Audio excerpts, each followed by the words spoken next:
ଅଧିକା ଅନନ୍ତ କଲେ ତମ ଦି ବାବାଜୀ କି ଲାଜ ମାଡୁନି। ମୁଁ ଗୋଟେ ମୁଣ୍ଡରେ ଗୋଟେ ବୋଝ ମୁଣ୍ଡେଇକି ମୋ ମୁଣ୍ଡ କଟକଟ ହେଲାଣି। ମନେକର ଗୋଟେ ଲୋକ 50 କୁଇଣ୍ଟାଲିଆ ଗୋଟେ ଧରିଥବ, ଚାଉଳ ଗୋଟେ ଧରିଥବ 50 କେଜିଆ, ଆପଣ ତାକୁ ପଚାରିବେ ଏ ଭାଇ ଟିକେ ଆସୁ ଆଜ୍ଞା ଅନନ୍ତ କହିଲେ ଆରେ ହେ ତମେ ଦିଟା ଯାକ ବାବାଜୀଙ୍କର ଟିକେ କମନ ସେନ୍ସ ନାହିଁ। ତମ ମୁଣ୍ଡଟା କଟକଟ ହେଲାଣି କେବେଠୁ ମୁଁ ବ୍ରହ୍ମାଣ୍ଡକୁ ଧରିଛି। ତମେ ଗୋଟେ କାମ କର, ତମେ ଦି ବାବାଜୀ ଯାକ ଭିତରୁ ଆଗ ଇଏ ବ୍ରହ୍ମାଣ୍ଡ ଟାକୁ କିଛି ସମୟ ତମେ ଧର, ତାପରେ ମୁଁ ଟିକେ ନିଶ୍ୱାସ ନେବି, ତମ ପ୍ରଶ୍ନ ଉତ୍ତର ଦେବି। ଆଉ ସାଙ୍ଗେ ସାଙ୍ଗେ ବିଶ୍ୱାମିତ୍ର ଆଗକୁ ପଳେଇ ଆଇଲେ। ବିଶ୍ୱାମିତ୍ର କହିଲେ ହେ ବ୍ରହ୍ମାଣ୍ଡ, ମୁଁ 30,000 ବର୍ଷର ପୁଣ୍ୟର ତପସ୍ୟା ଦେଇଛି ବଶିଷ୍ଠଙ୍କୁ, ଆଉ 30,000 ବର୍ଷର ପୁଣ୍ୟ ମୋର ବାକି ଅଛି। ହେ ବ୍ରହ୍ମାଣ୍ଡ, ମୁଁ ତମକୁ ପ୍ରଦାନ କରୁଛି, ତମେ ସ୍ଥିର ହେଇଯାଅ।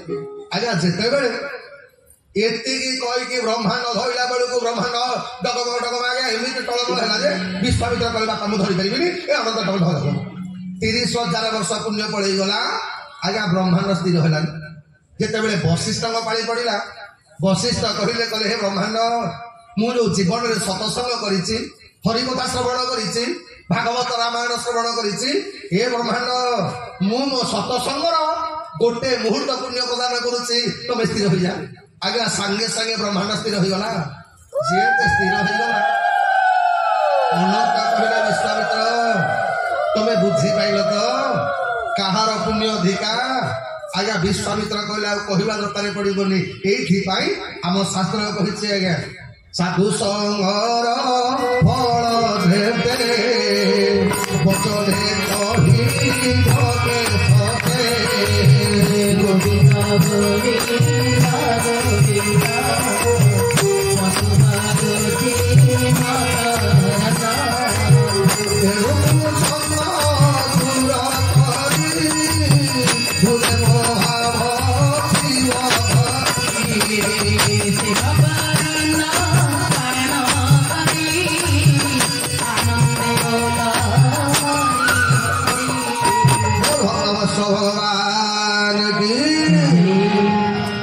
ସେଇ ଯେତେବେଳେ ଦେବରାଜ ଇନ୍ଦ୍ର ରାଜା ସଗରଙ୍କର ଯଜ୍ଞରେ ମନେ ମନେ ଭାବିଲେ କାଳେ ରାଜା ସଗର ଯଜ୍ଞ କରି ଇନ୍ଦ୍ର ପଦବୀଟାକୁ ନେଇଯିବ କି ଆଉ। ଏଇଥିପାଇଁ ଯଜ୍ଞର ଅଶ୍ୱକୁ ଏଇ ଦେବରାଜ ଇନ୍ଦ୍ର ନେଇକି ଲୁଚେଇ ଦେଲେ। କୋଉଠି? ପାତାଳରେ ତପସ୍ୟା କରୁଥିବା କପିଳ ମୁନିଙ୍କର ଆଶ୍ରମରେ ନେଇକି ଅଶ୍ୱଟିକି ଲୁଚେଇ ଦେଲେ। ଯେତେବେଳେ ଲୁଚେଇ ଦେଲେ ରାଜା ସଗର ତାଙ୍କ 60,000 ପୁତ୍ରଙ୍କୁ କହିଲେ ଯା ତମେ ଏ 3 ଭୁବନ ଯାକ ଖୋଜିବ, ଯଜ୍ଞର ଅଶ୍ୱଟା କୋଉଠି ଅଛି ଆଣିକି ଆସିବ। ଇଏ ତ ଆଜ୍ଞା 60,000 ପିଲା ଭାରି ଦୁର୍ଦଣ୍ଡ, ସବୁଆଡେ ଖୋଜିଲେ କୁଆଡେ ପାଇଲେନି। ଶେଷକୁ ମାଟି ଖୋଳି ପକେଇଲେ। ଆଉ ମାଟି ଖୋଳିଲେ, ଖୋଳିକି ଯେତେବେଳେ ପାତାଳକୁ ଗଲେ ନଜର ପଡିଗଲା କପିଳ ମୁନିଙ୍କର ଆଶ୍ରମ ପଛପଟେ ବନ୍ଧା ହେଇଛି ଘୋଡାଟା। ପିଲାମାନେ ଭାବିଲେ କଣ? କହିଲେ ଏ ହତଭାଗା ଚୋର ନକଲି ବ୍ୟାଜ ହେଇକି ବଇଛି। କିରେ ହେ ଆମ ଘୋଡାଟା ଏଇଠି ଅଛି, ଆମେ ଖୋଜୁଛେ କୁଆଡେ ଗଲା? ଆଜ୍ଞା 60,000 ପିଲା ଭିତରୁ ଗୋଟେ ପିଲା ଗଲା, ଘୋଡାକୁ ସିନା ଖୋଲିଲା, ଆଉ 4-6ଟା ଖଣ୍ଡେ ଗଲେ ଇଏ କପିଳ ମୁନିଙ୍କର ଦାଢି ବାଡି କାଢିକି ଚେକ୍ କଲେ ଏଟା ଓରିଜିନାଲ ବାବାଜୀ କି ଡୁପ୍ଲିକେଟ ବାବାଜୀ। ଯେତେବେଳେ କପିଳ ମୁନିଙ୍କର ଦାଢି ବାଡି ଜଟା ଫଟା କାଢିଲେ, କପିଳ ସାଙ୍ଗେ ସାଙ୍ଗେ ଓହ୍ଲେଇ ଦେଲେ କ୍ରୋଧରେ। ପରିଣାମ ହେଲା କଣ? 60,000 ପିଲା ସେଇଠି ଭସ୍ମ ହେଇଗଲ, ଆଉ ଯଜ୍ଞ ହେଇପାରିଲାନି। ସେଇ ସଗର ରାଜାଙ୍କର ଆଜ୍ଞା 60,000 ସନ୍ତାନଙ୍କର ଜଣେ ସନ୍ତାନ ଜନ୍ମ ହେଲେ, ତାଙ୍କ ନାଁ ହେଲା ଅଂଶୁମାନ। ଅଂଶୁମାନ ଜେଜେ ବାପାଙ୍କର ଯଜ୍ଞଟା ପୂର୍ଣ୍ଣ ହେଇପାରିନି, ଏଇଥିପାଇଁ ଅଂଶୁମାନ ଯଜ୍ଞ କଲେ। ଆଉ ଯଜ୍ଞ କରି ଯେତେବେଳେ ପୁଣି ଗଲେ ଆଜ୍ଞା କପିଳ ମୁନିଙ୍କ ପାଖକୁ, ଦେଖିଲେ କଣ ନା କପିଳ ମୁନିଙ୍କର ଆଶ୍ରମରେ ତାଙ୍କର ବଂଶଜ ଭସ୍ମ ହେଇକି ପଡିଛନ୍ତି, ଆଉ ଯଜ୍ଞର ଅଶ୍ୱଟା ସେଇଠି ବନ୍ଧା ହେଇଛି। ଆଜ୍ଞା ଅଂଶୁମାନ ତପସ୍ୟା କରିବାକୁ ଆରମ୍ଭ କଲେ, ପ୍ରାର୍ଥନା କଲେ ମୁନି ତୋ ଚରଣେ ଭୋର ଗୋଟିକେ ଗୋଟି ନମସ୍କାର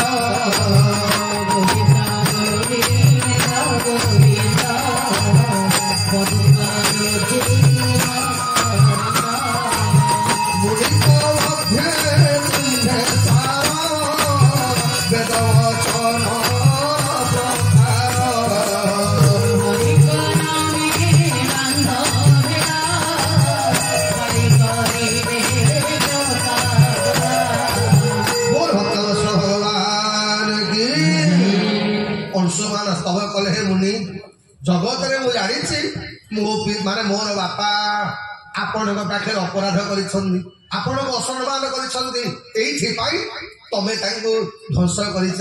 ଏବେ ଯଦି ଆପଣ ଅନୁମତି ଦେବେ, ମୋ ପିତାମହ ଏପର୍ଯ୍ୟନ୍ତ ଯଜ୍ଞଟା କରିପାରି ନାହାନ୍ତି, ପୂର୍ଣ୍ଣାହୁତି ଦେଇନାହାନ୍ତି, କାରଣ ଯଜ୍ଞର ଅଶ୍ଵ ଏବେ ବି ଆପଣଙ୍କ ପାଖରେ ଅଛି।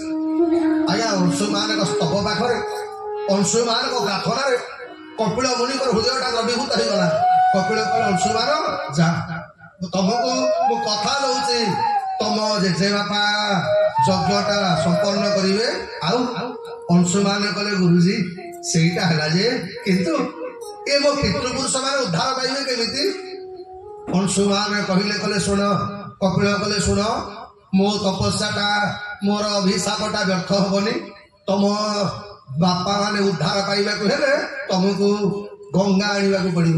ଯଦି ଗଙ୍ଗାର ସ୍ପର୍ଶରେ ତମ ପିତୃପୁରୁଷ ମାନେ ଉଦ୍ଧାର ହେବେ। ଆଜ୍ଞା, ଅଂଶୁମାନ ଜୀବନ ଯାକ ତପସ୍ୟା କଲେ, ଗଙ୍ଗାକୁ ଆଣିପାରିଲେନି। ଅଂଶୁମାନଙ୍କ ପରେ ତାଙ୍କ ପୁଅ ହେଲେ ଦିଲ୍ଲୀପ। ଦିଲ୍ଲୀପ ମଧ୍ୟ ଜୀବନ ଯାକ ତପସ୍ୟା କଲେ, ପିତୃପୁରୁଷ ମାନଙ୍କୁ ଉଦ୍ଧାର କରିପାରିଲେନି। ଆଉ ଦିଲ୍ଲୀପଙ୍କ ପରେ ତାଙ୍କ ପୁଅ ନାଁ ହେଲା ଭଗୀରଥ। ଭଗୀରଥ ଯେତେବେଳେ ଶୁଣିଲା ତା ବାପା, ତା ଜେଜେ ବାପା ଦି ଜଣ ଯାକ ଲାଗିକି ମଧ୍ୟ ଆଜ୍ଞା ଉଦ୍ଧାର କରିପାରିଲେନି। ଆଜ୍ଞା, ଭଗୀରଥ ପ୍ରଥମରୁ ତପସ୍ୟା କରିବା ଆରମ୍ଭ କଲେ। କଠୋର ତପସ୍ୟା ଦେଖିଲା ପରେ ଭଗବାନ ପ୍ରକଟ ହେଲେ, କହିଲେ, ଭଗୀରଥ କଣ ବର ମାଗୁଛ ମାଗ। ଭଗୀରଥ କହିଲେ, ପ୍ରଭୁ ମୁଁ କେବଳ ଚାହୁଁଛି ମୋର ପିତୃପୁରୁଷ ମାନଙ୍କୁ ଉଦ୍ଧାର କରିବା ପାଇଁ ଆପଣ ମତେ କୃପା କରନ୍ତୁ, ମୁଁ କେମିତି ଗଙ୍ଗାଙ୍କୁ ଆଣିବି। ଆପଣଙ୍କ ନଖ କୋଣରେ ଅଛି ବିଷ୍ଣୁ ପଦି ବିଷ୍ଣୁ ପଦ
କଠୋର ତପସ୍ୟାରେ ଭଗବାନ ଆଦେଶ ଦେଲେ ଗଙ୍ଗାଙ୍କୁ ତଳକୁ ଆଜ୍ଞା ଅବତର କରିବା ପାଇଁ।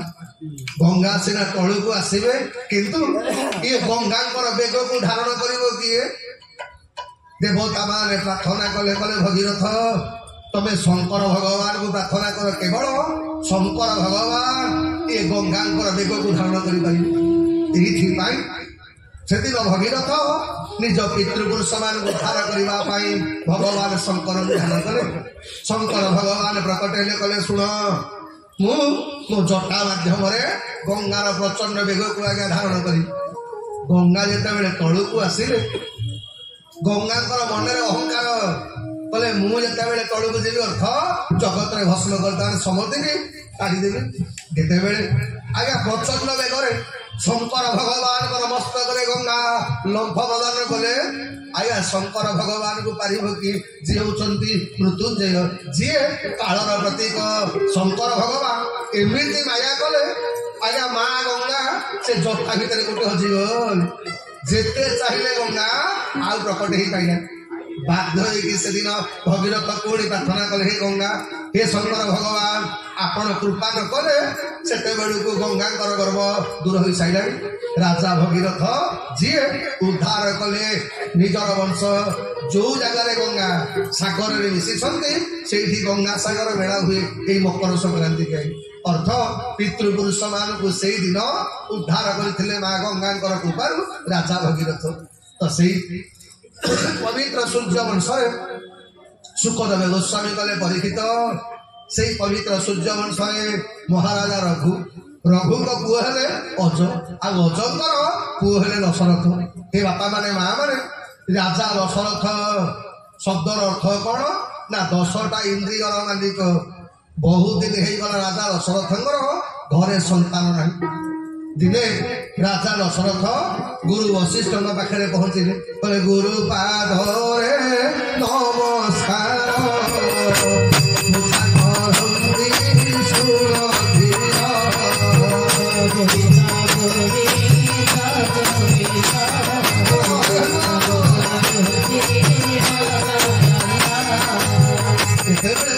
ରାଜା ଦଶରଥ ଗୁରୁ ବଶିଷ୍ଠଙ୍କ ପାଖରେ ପ୍ରାର୍ଥନା କଲେ। ସୁଖଦେବ ଗୋସ୍ୱାମୀ କି ପରୀକ୍ଷିତ ପଚାରିଲେ, କଲେ ସୁଖଦେବ ଇଏ ମାନେ ଦଶରଥ ପୂର୍ବ ଜନ୍ମରେ କୋଉ ପୁଣ୍ୟ କଲେ ଯେ ଭଗବାନଙ୍କର ବାପା ହବାର ସୌଭାଗ୍ୟ ଲାଭ କଲେ? ସୁଖଦେବ ଗୋସ୍ୱାମୀ କଲେ, ପରୀକ୍ଷିତ ଇଏ ଦଶରଥ କିଏ ଜାଣିଛୁ? ସ୍ୱୟଂ ଯୋଉ ମନୁଙ୍କ କଥା ତତେ ମୁଁ କହୁନଥିଲି, ସେଇ ମନୁଙ୍କର 27ତମ ମନ୍ୱନ୍ତରରେ ଜଣେ ମନୁ ଜନ୍ମ ହେଲେ, ଯାହାଙ୍କ ନାଁ ହଉଛି ସ୍ୱୟଂଭୁବ ମନୁ। ଯୋଉ ମନୁଙ୍କ ଠାରୁ ଆମେ ସମସ୍ତେ ଜନ୍ମ ହେଇଛେ ବୋଲି ଆମ ନାଁ ହଉଛି ମନୁଷ୍ୟ। ସେ ମନୁଙ୍କର ଆଜ୍ଞା କନ୍ୟା ପତ୍ନୀଙ୍କର ନାଁ ଶତରୂପା। କାହିଁକି ପିତାମହ ବ୍ରହ୍ମା ଯେତେବେଳେ ସୃଷ୍ଟି କି ସର୍ଜନା କଲେ, ଆଜ୍ଞା ଡାହାଣ ପଟୁ ଗୋଟେ ପୁରୁଷ ସୃଷ୍ଟି କଲେ, ଯାହାଙ୍କ ନାଁ ହେଲା ବ୍ରହ୍ମାଙ୍କ ମନୁଯାନ ହେଲେ ବୋଲି ତାଙ୍କ ନାଁ ହେଲା ମନୁ। ବାଁ ପଟରେ ଗୋଟେ ନାରୀ ମୂର୍ତ୍ତି ତିଆରି କଲେ, ଯାହାଙ୍କ ନାଁ ହେଲା ଶତରୂପା। ଏ ଦି ଜଣ ଯାକ ତୁଳସୀ ଦାସ ଲେଖିଲେ କଣ ନା ସ୍ୱୟଂଭୁବ ମନୁ ମରୁ ଶତରୂପା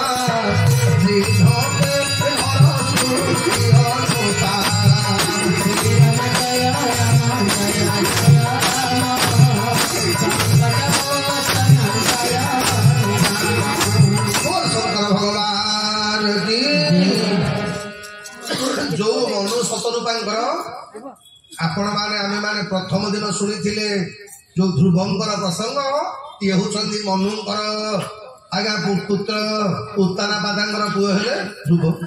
ଯୋଉ ମନୁଙ୍କର କନିଷ୍ଠ କନ୍ୟା ନା ଆଜ୍ଞା ପ୍ରିୟବ୍ରତ। ଯୋଉ ମନୁଙ୍କର 3 କନ୍ୟା ଆକୃତି ରୁଚି ଋଷିକି ବାହା ହେଲେ, ପ୍ରସୂତି ଶଙ୍କର ଭଗବାନଙ୍କ ଶ୍ୱଶୁର ଦକ୍ଷ ପ୍ରଜାପତି କି ବାହା ହେଲେ, ଆଉ ଦେବହୂତି କନ୍ୟା କର୍ଦମ ଋଷିକି ବାହା ହେଲେ। ଯୋଉ କପିଳଙ୍କ କଥା ମୁଁ କହୁନଥିଲି, ସେ କପିଳ ହେଲେ ଦେବହୂତିଙ୍କର ଏକମାତ୍ର ପୁତ୍ର। ତେଣୁ ହେ ସଜନ, ଯେତେବେଳେ କପିଳ ଭଗବାନ ଆଜି ସେଇ ମନୁଙ୍କର ସବୁ ଦାୟିତ୍ୱ ସରିଗଲା, 2 ପୁଅଙ୍କର ବାହାଘର କରିଦେଲେ। ଆଜ୍ଞା ନାତି ନାତୁଣୀ ହେଇଗଲା ପରେ 3 କନ୍ୟାଙ୍କର ବାହାଘର ସରିଲା। ଦିନେ ମନୁ ପଚାରିଲେ, କଲେ ଶତରୂପା ଇଏ ଘରେ ଭଗବାନଙ୍କୁ ପାଇ ହବନି। ଜାଣିଛୁ ଭଗବାନ ଆମକୁ ମଣିଷ ଜନ୍ମ ଦେଇଛନ୍ତି କଣ ପାଇଁ? ଭାଗବତ ଲେଖିଲେ, କହିଲେ ମନୁଷ୍ୟ ଜନ୍ମ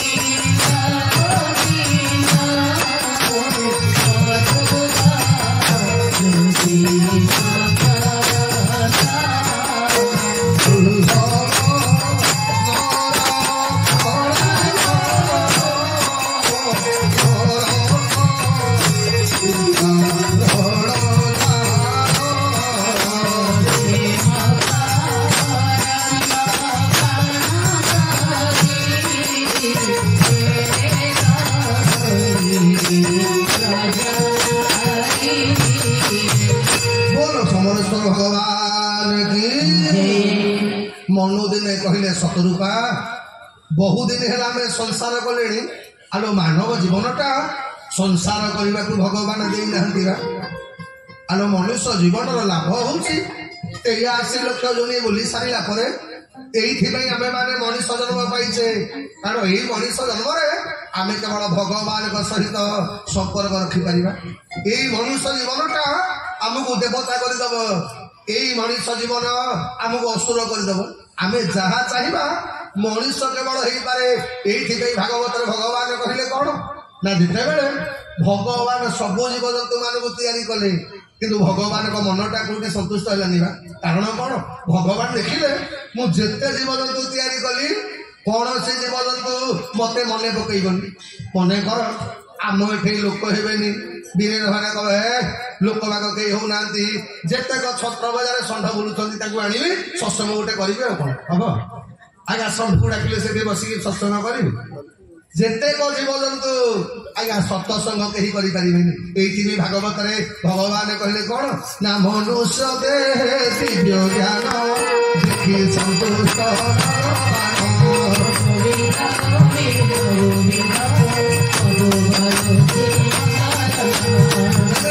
यही मानव केवल सत्संग द्वारा आज्ञा उन्नत हो पार मनुष्य दिन कहले सतरूपा ए घरे रहिले आमको भगवान को कृपा मिल सब जगार गोटे स्थान प्रभाव अच्छे आज्ञा मन कर अमरेश्वर मु कौन भी प्रथम दिन कही आज्ञा भगवान दरबार बसिक आम कथा श्रवण करवा कौन भाई भगवान को मंदिर गले आमको शांति लगे कह आम चाहिए तो घरे भी ठाकुर पूजा करुचे किंतु मंदिर को आसबार कारण कौन आपण मैंने भी अनुभव करुवे आपण मैंने घरे बसवे एति समय आप घरे बसी पारे घरे बसिले केते काम मन पड़ यहीटा है अमुक है समुक है अमुकटा करी किंतु ए जगार बसिले मनटा अलग हो जाए कारण कौन गोटे स्थान प्रभाव अच्छे ये बापा माने माँ मैंने जिते बड़े भगवान राम लक्ष्मण सहित जानकी सहित आज्ञा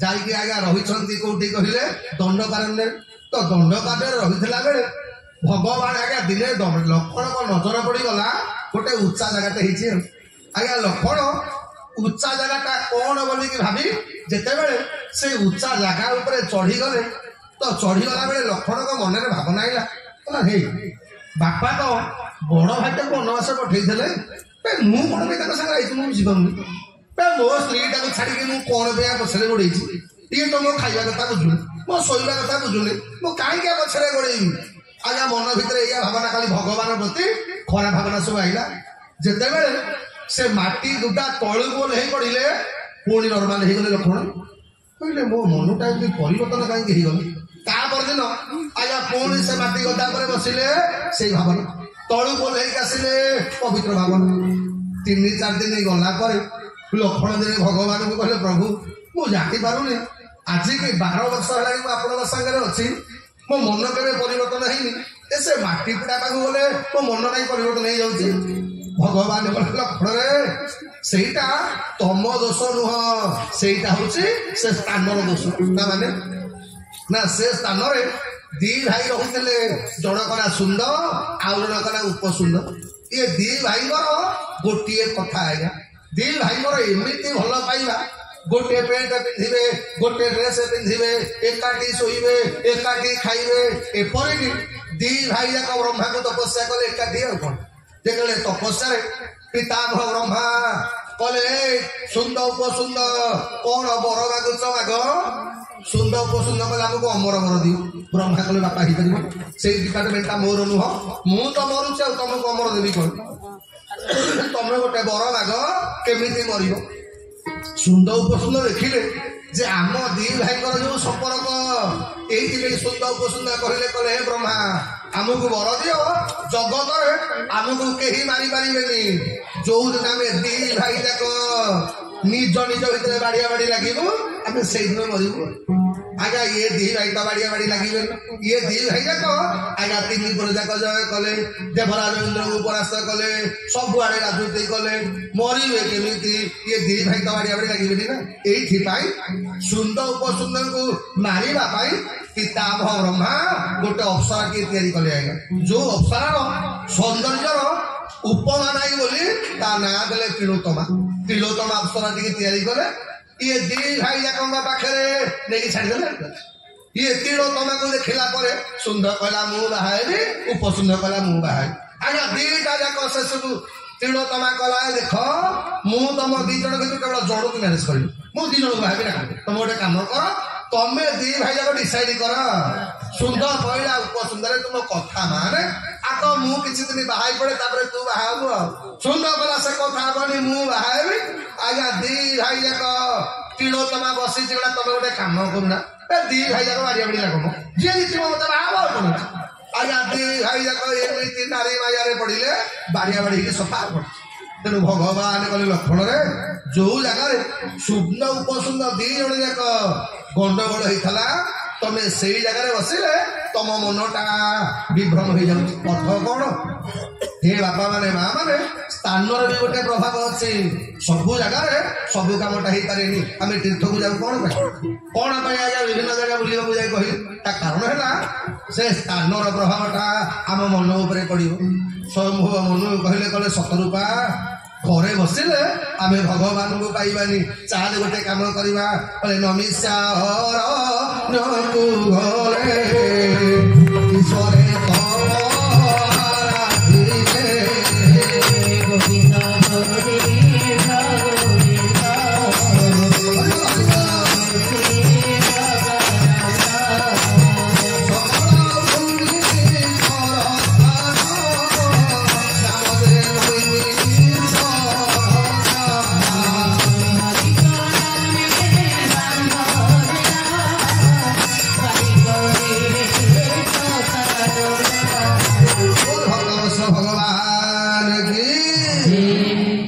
जो परिवार स्वामी स्त्री पर गोटे कथा आज्ञा गोटे वाक्य से परिवारटा भगवान को पाइबा उन्मुक्त हो जाए आपण मान कथा मु कहि पारुनी किंतु अधिकांश घरे आज्ञा बाहर बुलूला बेले केते खुशी आज्ञा होते लोक देखिए ओ ये स्वामी स्त्री तो केदार गोड़ी जोड़ी किंतु घरे पहुँचले आज्ञा कुटरू खाटे जो लगे से कथा न कहवा भल माने कटर कटर होते आपण कथा मुझे कहूनी किंतु जो परिवार रे स्वामी जहा कहे स्त्री मानिव स्त्री जहा कह स्वामी माने अले वैकुंठ समान परा कटे से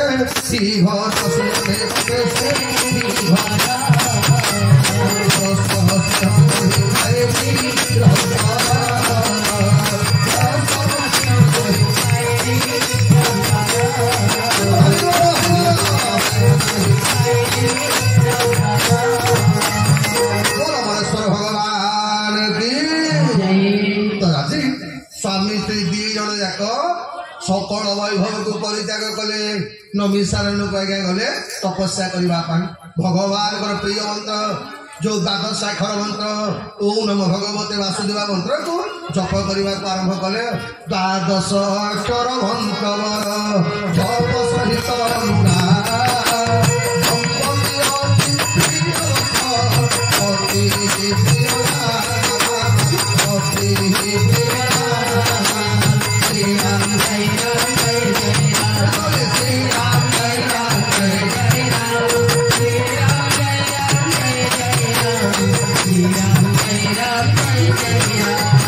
जगन्नाथ भगवान की 10,000 वर्ष आग खाइले कौन ना कंदमूल खाई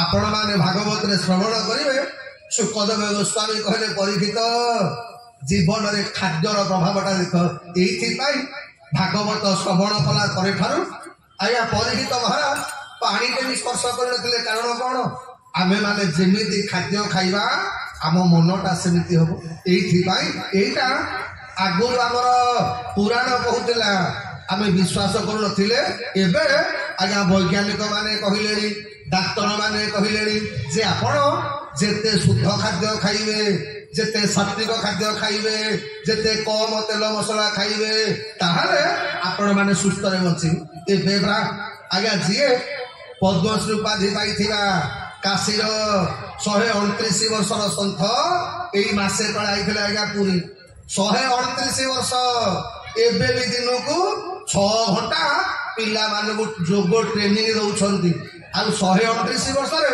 से जो चाली आपण मैंने आज्ञा 25 वर्षर 30 वर्षर युवक गोड़े पारे 129 वर्ष आज पर्यंत कौन आज्ञा बेमार हुई तार कारण कौन ना कहले मुझे जीवन जाक केबे तेल मसला खाइनी मु केवल पनीपरिया सीझा आ फल खाऊचे दिन को मात्र थरे এইଥିପାଇଁ ଏବେ ବି ସେ ଆଜ୍ଞା 6ଟା କ୍ଲାସ ଗଲେ ମଣିମା ଆପଣ ମୋ ଗର୍ଭରେ ରହିବେ, ମୁଁ ଆପଣଙ୍କୁ ଜନ୍ମ ଦେବି, ମୁଁ ଆପଣଙ୍କୁ ସ୍ତନ୍ୟପାନ କରେଇବି, ମୁଁ ଆପଣଙ୍କୁ ଗାଧେଇ ଦେବି, ମୁଁ ଆପଣଙ୍କୁ ବେଶ କରିଦେବି, ମୁଁ ଆପଣଙ୍କୁ ଖାଇବାକୁ ଦେବି, ମୁଁ ଆପଣଙ୍କୁ ଚନ୍ଦ୍ର ଦେଖେଇବି, ସବୁ କାମ ତ ମୁଁ କରିବି। ଆମ ସ୍ୱାମୀ କଣ ବର ପାଇଲେ? ଏ ବରଟା କେବଳ ମୁଁ ପାଇଛି, ଏଇଥିପାଇଁ ଏ ବରଟା ମୋର କେବଳ ଦରକାର। ଭଗବାନ କଲେ ମା ତମ ପାଇଁ ଗୋଟେ ବର ଦିଅ। ବର ମାଗ କଣ ମାଗୁଛ? ମା 70 ପାଗଳ ବର ମାଗିଲେ ଜାଣିଛନ୍ତି ନା ମଣିମା ଜୀବନ ଯାକ ମତେ ଜଣେଇ ଦେବେନି ଆପଣ ଭଗବାନ ବୋଲି। କାହିଁକି ନା ଯଦି ମୁଁ ଆପଣଙ୍କୁ ଭଗବାନ ବୋଲିକି ଜାଣିବି ମୁଁ ଆପଣଙ୍କୁ ପୁଅ ଭଳିଆ ସ୍ନେହ କରିପାରିବିନି। ଆପଣ ମତେ ଜୀବନ ଯାକ ଜଣେଇ ଦେବେନି ଯେ ଆପଣ ଭଗବାନ ବୋଲିକି ମୁଁ ଜୀବନ ଯାକ ଭାବିବି ଆପଣ ମୋ ପୁଅ ଆଉ ମୁଁ ଆପଣଙ୍କ ମା। ଆଉ ଯଦି ମା ହିସାବରେ କେତେବେଳେ ଆପଣଙ୍କର କାନ ମୋଡ଼ି ଦେବି କିମ୍ବା ଦଣ୍ଡ ଦେବି ଆପଣ ମତେ ଭୁଲ ବୁଝିବେ। ଭଗବାନ କଲେ ମା ତଥାସ୍ତୁ। ମନ ବିଚାର କଲେ ପ୍ରଥମ ବରଟା ଯୋଉ ମାଗିଲି ଏଇଟା ମୋ ସ୍ତ୍ରୀ ପାଖକୁ ପଳେଇଗଲା। ଏଇଥିପାଇଁ ମନୁ କହିଲେ ସାନ୍ତେ ଏମିତି ମତେ ଗୋଟେ ବର ଦିଅ ଯୋଉଟା କେବଳ ମୋ ପାଇଁ ଦରକାର ହବ। ଭଗବାନ କଲେ କହ କଣ ଚାହୁଁ? ମନୁ କହିଲେ ମଣିମା ଜୀବନରେ ମଣି ବିନୁ ଫଣି ଯିବି ଜଳ ବିନୁ ଜୀବନ ପ୍ରଭୁ ତୁମରି ଅଭିନୀତା।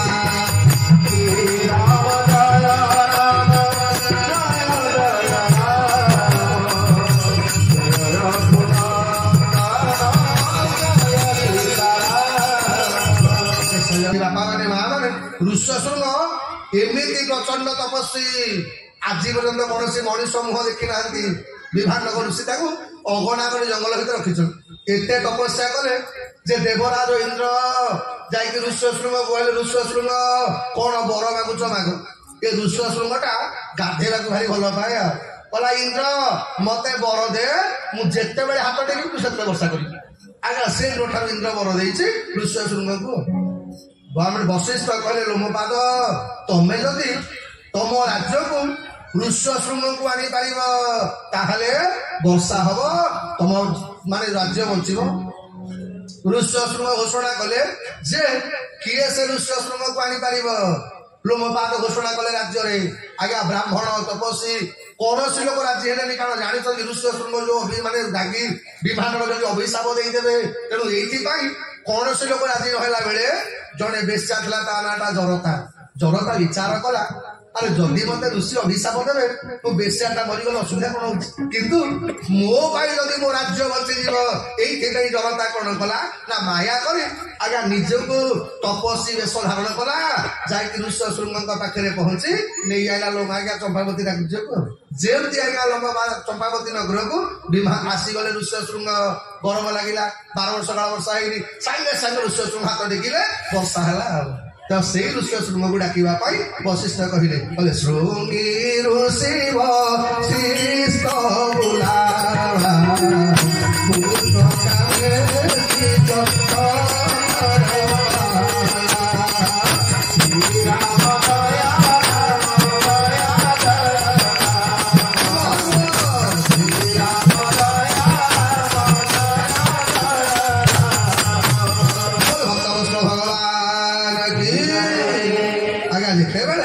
ଋଷ୍ୟଶୃଙ୍ଗଙ୍କୁ ଅଯୋଧ୍ୟାରୁ ନିମନ୍ତ୍ରଣ ଆସିଲା। ଋଷ୍ୟଶୃଙ୍ଗ ଆସିଲେ ଯଜ୍ଞ କଲେ। ଯଜ୍ଞରୁ ଯଜ୍ଞ ନା ଅଗ୍ନି ପ୍ରକଟ ହେଲେ। ଅଗ୍ନି ଦେବତା ଚରୁ ଧରି ପ୍ରକଟ ହେଲେ। କହିଲେ ଦଶରଥ ତମ ରାଣୀ ମାନଙ୍କୁ ତମେ ଦେଇଦିଅ ସନ୍ତାନ ପ୍ରାପ୍ତି ହବ। ଆଜ୍ଞା ବିଭିନ୍ନ ରାମାୟଣରେ ଏ ଚରୁକୁ ନେଇ ବିଭିନ୍ନ ପ୍ରକାର କଥା ଆଜ୍ଞା କହିଲେ। କିଏ ତୁଳସୀ ଦାସ କହିଲେ କଣ ଆଧେ ଭାଗ କୌଶଲ୍ୟା ଦୀନା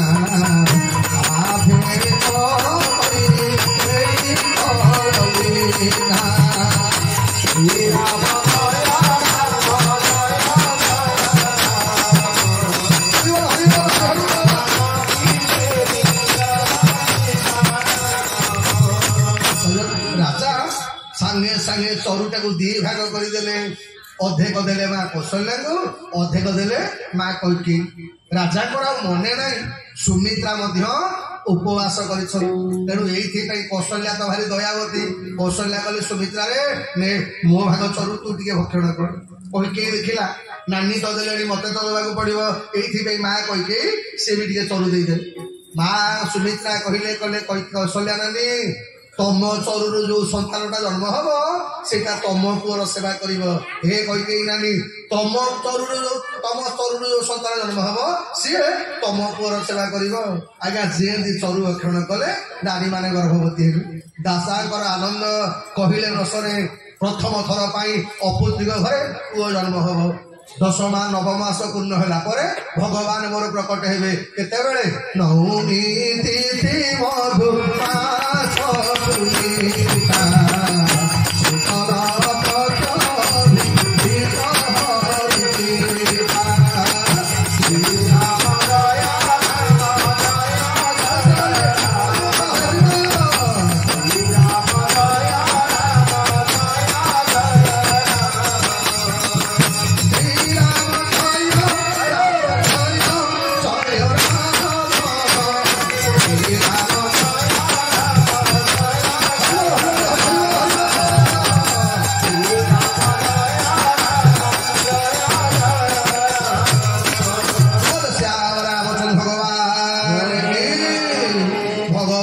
पटवी तिथि कौन ना नवमी नवमी तिथि भगवान प्रकट है कारण कौन ये सजन मन रखिए 9टा हूँ पूर्ण अंक ये 9 रे आपण जेते गुणिबे 9 दुगुणे केते 15 मोटे गणित भूल 9 दुगुणे 18 8 रे के मिसई देबे हबो 9 3 25 27 7 रे 2 मिसईले 9 9 14 36 3 रे 6 मिसला 9 9 5 45 5 रे 4 मिसले 9 900 54 5 4 रे 5 मिसंतु 9 7 63 6 रे 3 मिसियो 9 9 72 केते हला मिसई देले 9 9 नुआ 81 8 रे 1 मिसला हला 9 जा हो ये प्रवचन माध्यम आपन गणित बोल भगवान की अर्थ कौन भगवान ये नवमी अवतार हेले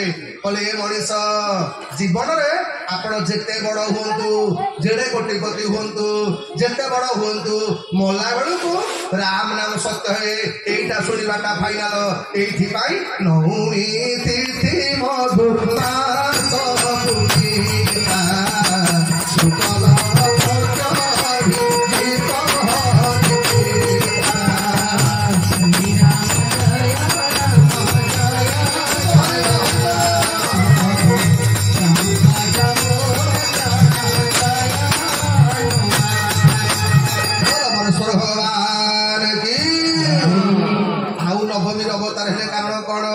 नाम मनीष शरीर द्वार संख्या हूँ आज्ञा 9 गीतार भगवान कौन कहली कहले 9 द्वार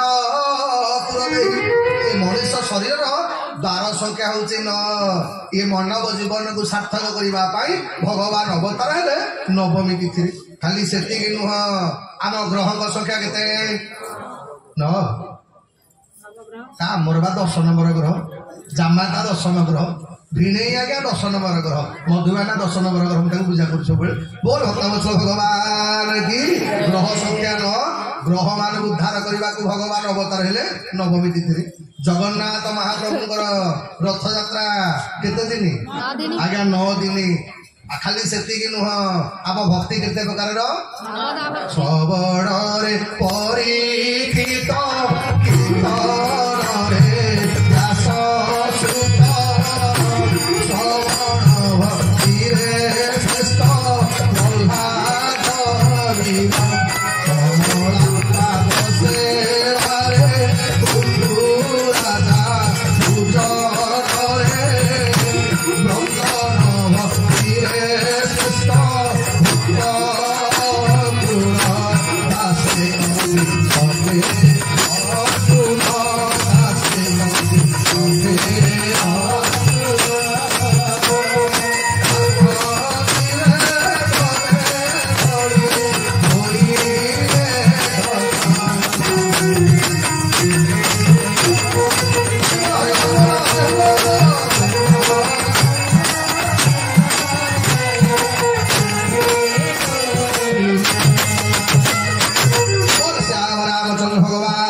শ্রবণ কীর্তন হরি স্মরণ পাদ সেবন অর্চন বন্দন দাস্য সখ্য আত্মা নিবেদন 9 প্রকার ভক্তি এইথিপাই ভগবান অবতার হেলে মা নবমী তিথি খালি সেତିকি নুহ মা নবমী তিথি কারণ কଣ না 9টা হচ্ছে পূর্ণ অঙ্ক এইথিপাই পূর্ণ ব্রহ্ম নবমী তিথির অবতার হেলে মাস কଣ মধু মাস অর্থ কଣ বেশি শীত ନାହିଁ বেশি গরম ନାହିଁ বসন্ত ঋতু অর্ଥ हे ବାପା ମାନେ ମା ମାନେ ଭଗବାନଙ୍କର ଗୁଣ କୀର୍ତ୍ତନ କଲେ ଭଗବାନଙ୍କ କଥା ଶ୍ରବଣ କଲେ ଆପଣଙ୍କ ଜୀବନଟା ବସନ୍ତମୟ ହେଇଯିବ ରଙ୍ଗୀନ ହେଇଯିବ ଏଇଥିରେ ଭଗବାନ ଅବତାର ହେଲେ ନୌମୀ ତିଥି ମଧୁ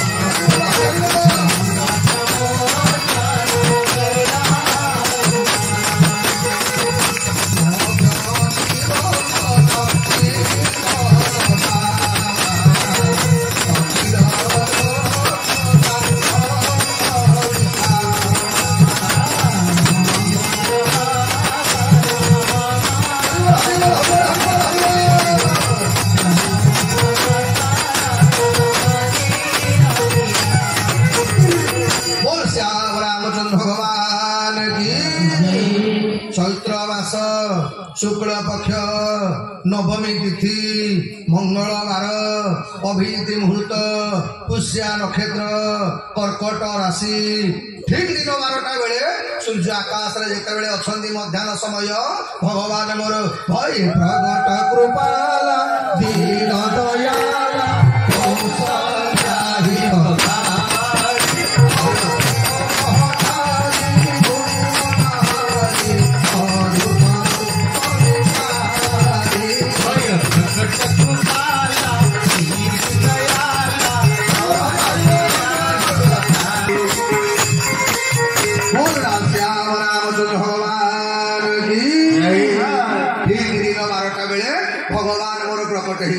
जेमती प्रकट होगले आज्ञा आज उड़ुची रामर ध्वजा अयोध्या रे आज बाजुची बाजा उड़ुची रामर ध्वजा अयोध्या रे आज बाजुची बाजा उड़ुची रामर ध्वजा अयोध्या रे आज बाजुची बाजा उड़ुची बाजा उड़ुची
भगवान रूप देखला माँ कौशल्या सागे सागे कौन कले हाथ जोड़ा स्तब करते स्तब कले भगवान कले माँ ये तुम्हें कौन मत मुंडिया ये मुहूर्त तुम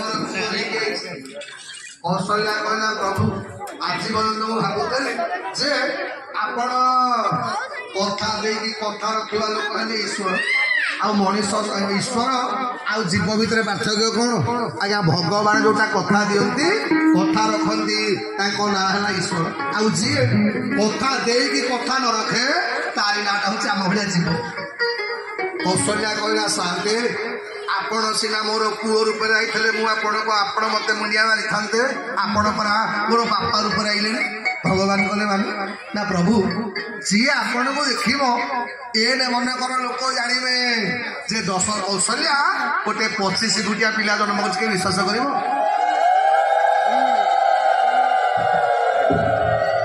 भगवान कहले मा कहले ना सुनी वचन सुजाना रोदन ठाना होइबा कसुर हो करे करे गाबो ना परई